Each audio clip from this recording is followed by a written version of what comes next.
What's going on, everybody? Welcome back to the channel. It's your boy BT. We're back again here with this 2019 Nissan Titan.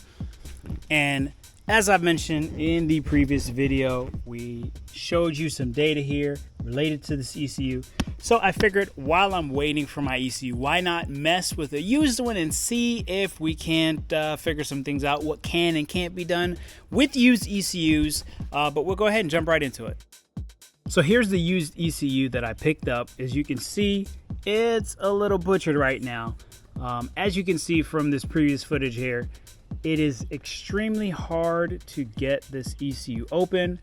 So companies that actually refurbish these ECUs have this entire thing down packed, but the seal on this is it's pretty solid.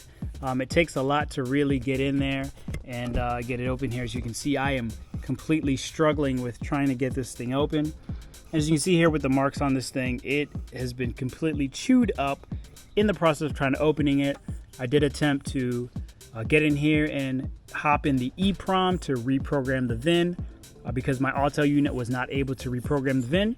But we have another method here that we're going to use today, utilizing the OEM Nissan software coupled with the Cardac 3+ unit. We're going to see if we can get the VIN reprogrammed on this ECU.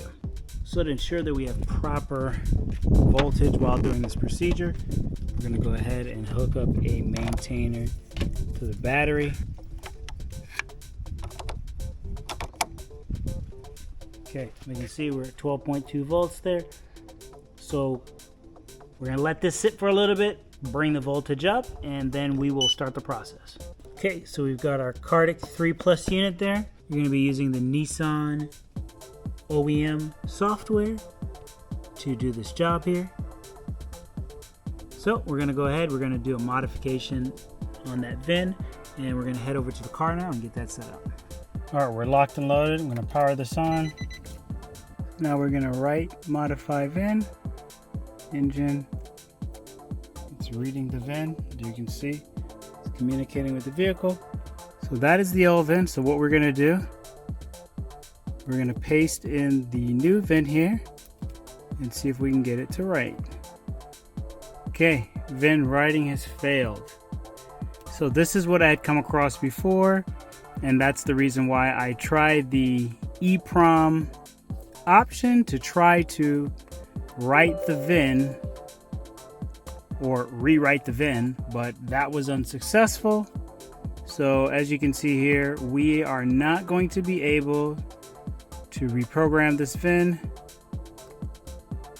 So as far as getting used ECUs, it seems like if you do have an issue, you're going to have to get a new ECU. You can use the same software to load on the proper software that's needed for your vehicle and kind of go from there. So it looks like this is not going to be able to fix the issue for us, so we're going to have to wait until we get that new ECU.